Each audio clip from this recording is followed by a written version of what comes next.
É um texto que nós já pregamos, o texto, mas a aplicação é diferente. Nós podemos pregar um texto da palavra de Deus por várias vezes, mas cada vez ele tem uma aplicação diferente. Eu tenho certeza que a aplicação desse texto nessa noite vai trazer algo diferente também, amém? Porque a palavra de Deus ela é viva e eficaz. A palavra de Deus não é uma letra morta, ela é uma letra viva, e ela produz em qualquer circunstância, em qualquer situação, o efeito para qual ele está proposta. Então eu queria que os irmãos abrissem as vossas Bíblias em Gálatas, ou melhor, Efésios capítulo 5. Efésios capítulo 5. Quantos aqui já pararam para questionar, já pararam para se fazer a pergunta: como é que eu posso ter uma vida vitoriosa? Uma vida vitoriosa em todos os sentidos. Como é que eu posso ter perseverança nos meus alvos, nos meus propósitos, nos meus objetivos? Porque às vezes, principalmente numa passagem de ano, às vezes nós fazemos propósitos, nós estabelecemos metas, nós estabelecemos objetivos, e vamos bem até um certo tempo, até alguns dias, talvez algumas semanas. Depois nós percebemos que nós retraímos, voltamos atrás e não conseguimos cumprir as metas, os propósitos, os alvos estabelecidos para as nossas vidas, não é assim mesmo? E aí nós acabamos por questionar: por que eu não consigo perseverar naquilo que eu determinei? Eu fiz um propósito, muitos dizem assim: eu fiz um propósito nessa passagem de ano, que esse ano eu teria uma vida mais santificada, eu largaria certos hábitos, eu abandonaria certos vícios. Aí começa o ano, você consegue na primeira semana, segunda semana, depois parece que volta tudo a mesma coisa. Ou às vezes, você preocupado com a sua saúde física, a sua condição física, você determina na passagem de ano: esse ano eu vou levar mais a sério minhas dietas, eu vou levar a sério mais uma vida regrada, eu vou fazer mais exercícios, eu vou comer de uma forma mais adequada, eu vou me alimentar melhor, de uma forma mais certa. E você consegue, primeira semana, depois do ano novo, segunda semana, depois vamos relaxando e retraímos, voltamos tudo ao normal, como era antes. Por que nós não conseguimos perseverar muitas vezes nos nossos alvos, nos nossos propósitos, nos nossos objetivos? Eu sei que você faz essa pergunta, e eu tenho certeza que a palavra desta noite vai responder a muitas questões da nossa vida. Por exemplo, eu tenho certeza que o alvo de muitos aqui é ter uma vida cheia do Espírito Santo, porque tendo uma vida cheia do Espírito Santo, sendo cheios do Espírito Santo, nós temos condições de ter vitórias em todas as áreas da nossa vida. Essa é a tese que eu quero defender nessa noite. Quando nós somos cheios do Espírito Santo, nós temos vitória, nós levamos uma vida vitoriosa em todas as áreas da nossa vida, porque o Espírito Santo não só nos capacita a vivermos a nossa vida cristã, como ele nos capacita em todas as áreas da nossa vida. Você concorda com isso? Amém. Em todas as áreas da nossa vida, nós podemos ser capacitados pelo Espírito Santo. Isso nós concluímos vendo o relato de vários personagens bíblicos. Em todos os tempos, desde o Gênesis até o Novo Testamento, até o Apocalipse, nós percebemos isso. Por exemplo, lá na construção do tabernáculo no Antigo Testamento, o Espírito Santo do Senhor, ele se apossava, ele preenchia, ele enchia as pessoas que que tinham o ofício de fazer um trabalho de artesanato, por exemplo, uma obra artesanal, lá na construção do templo, uma obra que era feita com metais, uma obra que era feita com prata, uma obra que era feita de ouro, de cobre, de bronze. Para o profissional ser capacitado para desenvolver aquele ofício, parece ser algo material, que não necessitaria do Espírito Santo atuar, mas a palavra de Deus diz que o Espírito Santo enchia essas pessoas para que elas pudessem desenvolver, realizar um ofício que era algo material, um trabalho artesanal.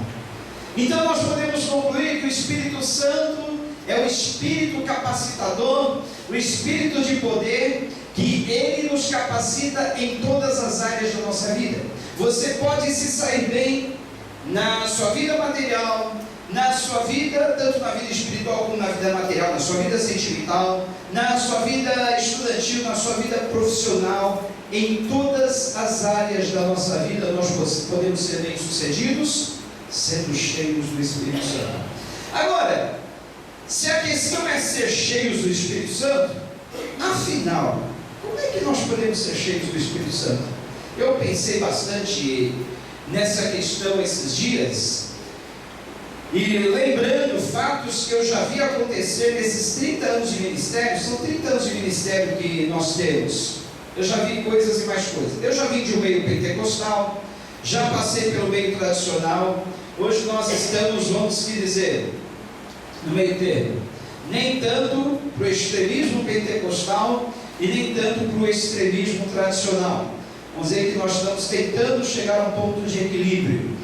Mas o que eu já vi em toda essa trajetória, esses 30 anos, foi o seguinte: por exemplo, eu já vim de igrejas pentecostais e já preguei muito nessas igrejas, onde o pregador chama as pessoas à frente e diz: vem à frente, você que quer ser cheio do Espírito Santo.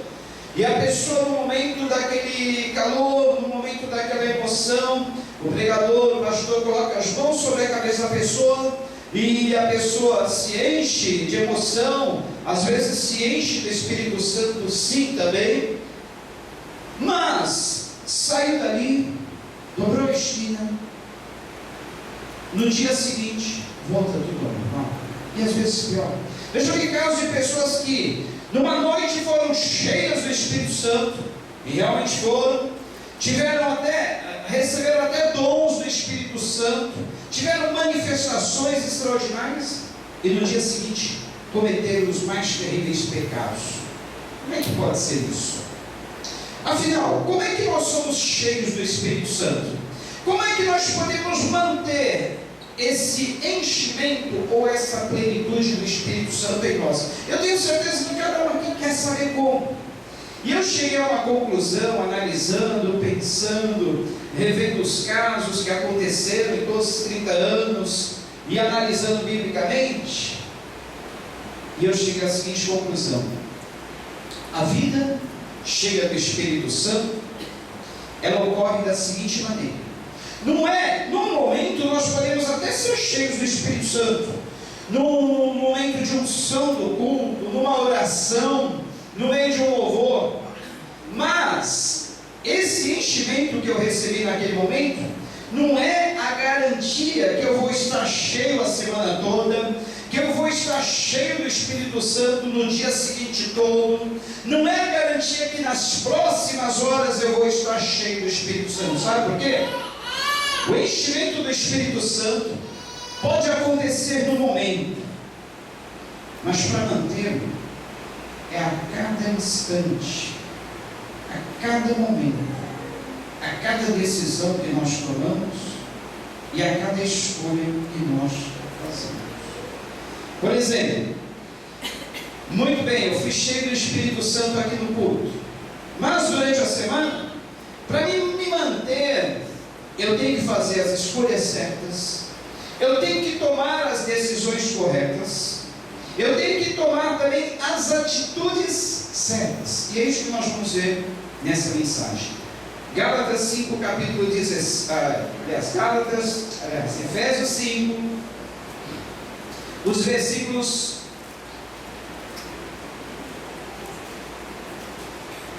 Efésios,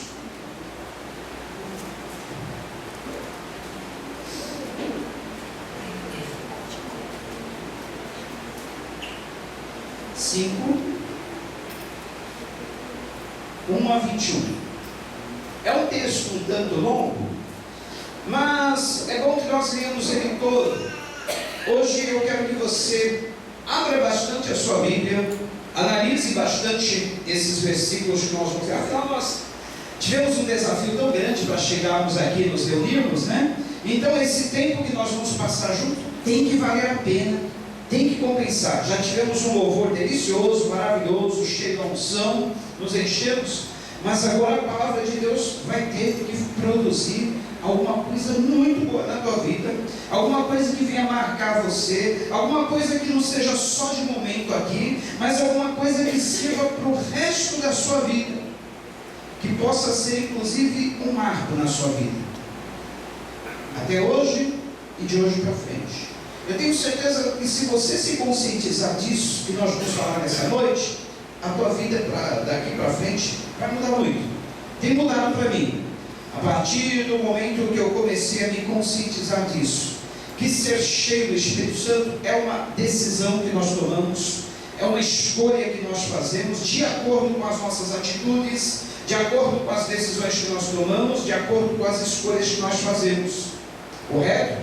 E no momento certo, no momento que você vai precisar dessa manifestação do Espírito Santo, vai ocorrer naturalmente na tua vida, porque você já vem semeando isso, você já vem plantando, você já vem abrindo espaço para o Espírito Santo agir na sua vida. Primeiramente, mude completamente a sua ideia, que ser cheio do Espírito Santo é como se você fosse um recipiente, e o Espírito Santo fosse algo líquido, que você vai se enchendo, vai se enchendo, vai se enchendo, de repente você está transbordante.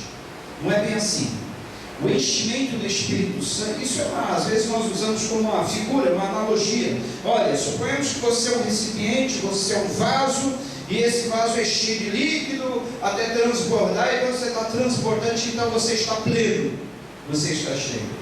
Mude um pouquinho essa visão, e comece a ver o ser cheio do Espírito Santo como sendo dominado, controlado, guiado por esse Espírito Santo que é uma pessoa de Deus. Amém? Comece a ver como você sendo guiado, orientado nas suas decisões, nas suas escolhas, nas suas atitudes. Aí você vai ver que muda um pouco. Você vai ver que não basta você se encher, transbordar. É preciso você ser guiado, orientado, conduzido em cada atitude, em cada decisão, em cada momento da sua vida. E a Bíblia mostra isso claramente. Vamos ver lá então, Efésios capítulo 5, já está projetado aí, versículos 1 até o 26, preste bem atenção na leitura. Portanto, sejam imitadores de Deus como filhos amados, e vivam em amor, como também Cristo nos amou, e se entregou por nós como oferta e sacrifício de aroma agradável a Deus. Entre vocês não deve haver nem qualquer menção de imoralidade sexual, como também de nenhuma espécie de impureza e de cobiça, pois essas coisas não são próprias para os santos. Não haja obscenidade, nem conversas tolas, nem gracejos imorais que são inconvenientes, mas ao invés disso, ações de graças, porque vocês podem estar certos disto: nenhum imoral, ou impuro, ou ganancioso que é idólatra tem herança no reino de Cristo e de Deus. Ninguém os engane com palavras tolas, pois é por causa dessas coisas que a ira de Deus vem sobre os que vivem na desobediência. Portanto, não participem com eles dessas coisas, porque outrora vocês eram trevas, mas agora são luz do Senhor. Vivam como filhos da luz, pois o fruto da luz consiste em toda bondade, justiça e verdade. e aprendam a discernir o que é agradável ao Senhor. Não participem das obras infrutíferas das trevas, antes exponham-nas à luz, porque aquilo que eles fazem em oculto, até mencionar é vergonhoso, mas tudo que é exposto pela luz torna-se visível, pois a luz torna visíveis todas as coisas.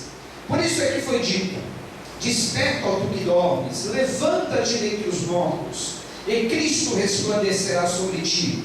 Tenham cuidado com a maneira como vocês vivem, que não sejam como insensatos, mas como sábios, aproveitando ao máximo cada oportunidade, porque os dias são maus. Portanto, não sejam insensatos, mas procurem compreender qual é a vontade do Senhor. Não se embriaguem com vinho, ou, eu abro um parênteses aqui, ou qualquer outra bebida que contenha álcool, que leva à libertinagem, mas deixem-se encher pelo Espírito, falando entre si com salmos, hinos e cânticos espirituais, cantando e louvando de coração ao Senhor, dando graças constantemente a Deus Pai por todas as coisas, em nome de nosso Senhor Jesus Cristo. Sujeitem-se uns aos outros, por temor a Cristo.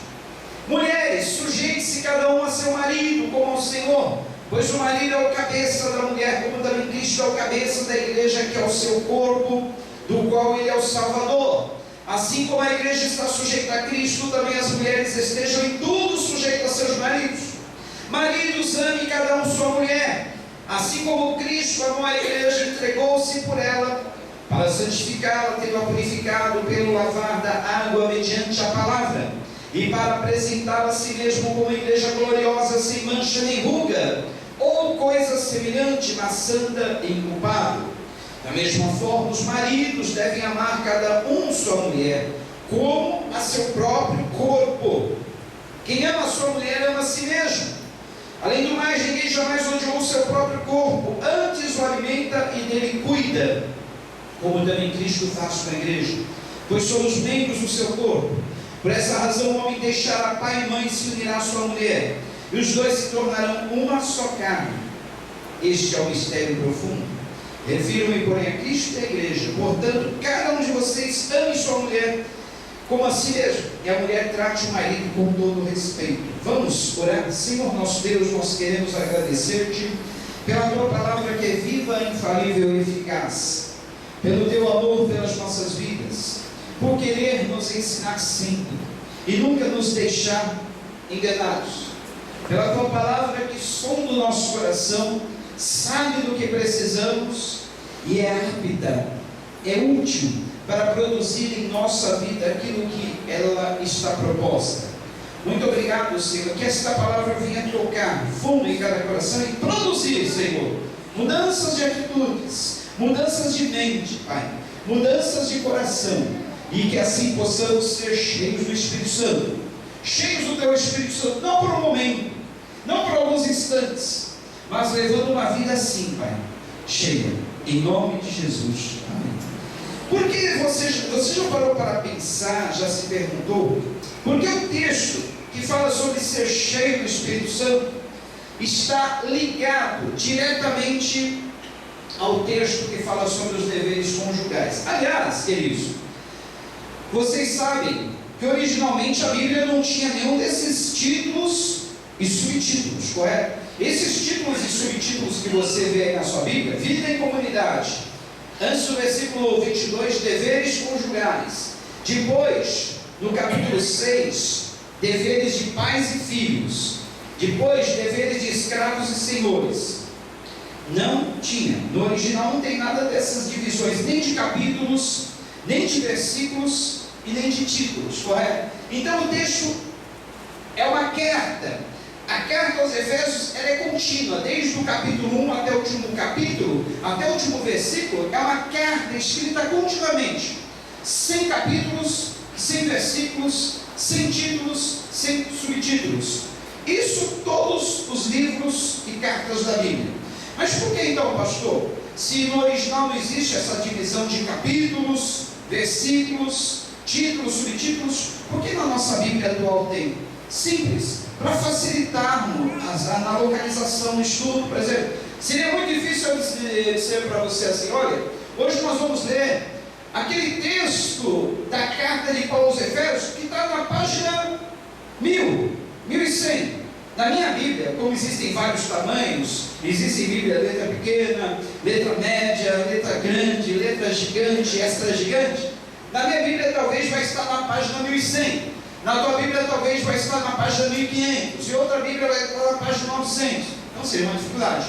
Então, para que houvesse essa forma didática de nós lermos, estudarmos e entendermos a palavra, ela foi dividida em capítulos, versículos, e entre os capítulos foram colocados títulos e subtítulos. Glória a Deus, graças a Deus por isso, porque isso facilita para nós. Mas o que eu quero dizer para vocês é que esse capítulo 5 da carta que Paulo escreveu aos Efésios é um capítulo contínuo, é um capítulo de uma carta. Então, o dever de ser cheio do Espírito Santo aí está ligado aos deveres conjugais e também aos deveres de pais e filhos. Pais e filhos, deixei vocês escapar na leitura, mas eu vou ler também esse texto daqui a pouco, porque também está ligado ao ser cheio do Espírito. Como é que os jovens, como é que os filhos, como é que os pais podem ser cheios do Espírito Santo? Primeiramente, mulheres, é com vocês. Mas não esquentem não, porque depois vai ter para os homens também. Bom, com toda essa onda de feminismo, essas coisas tudo mais, parece que esse capítulo aqui que Paulo escreveu sobre os deveres conjugais, e especialmente os deveres das mulheres, parece que não vale mais. Essa é a impressão que se dá. Outro dia mesmo, um dia eu estava fazendo um casamento, e no casamento vem pessoas tanto da igreja como de fora, né? E eu percebi que uma das madrinhas estava me olhando torto, olhando com cara feia quando eu li esse texto sobre os deveres conjugais, o dever da mulher ser submissa ao marido. Ela me olhava feio, fazia careta. Depois ela veio falar comigo: pastor, o senhor não acha que essa palavra já está um tanto ultrapassada? Nós estamos no século 21. Você, com toda essa, você não sabe que hoje as coisas são diferentes? As mulheres já são mais liberadas, as mulheres trabalham, têm os mesmos direitos, os mesmos deveres dos maridos. Como é que o senhor lê uma palavra dessa, pastor? O senhor está séculos atrás. Tem que mudar um pouquinho essa visão. E eu tive que explicar para ela que os tempos mudam, conceitos mudam, ideias e ideologias mudam, mas a palavra de Deus permanece a mesma. A própria palavra de Deus diz: seca-se a erva, cai a sua flor, murcha-se, e lá se vai a sua glória. Mas a palavra do Senhor permanece para sempre e eternamente. Não importa que nós estejamos no século 21, não importa se hoje os conceitos e ideologias são diferentes, não importa se a situação, a condição da mulher é diferente das séculos passados. Os deveres da esposa para com o marido, do marido para com a esposa, permanecem os mesmos. Agora, a questão é não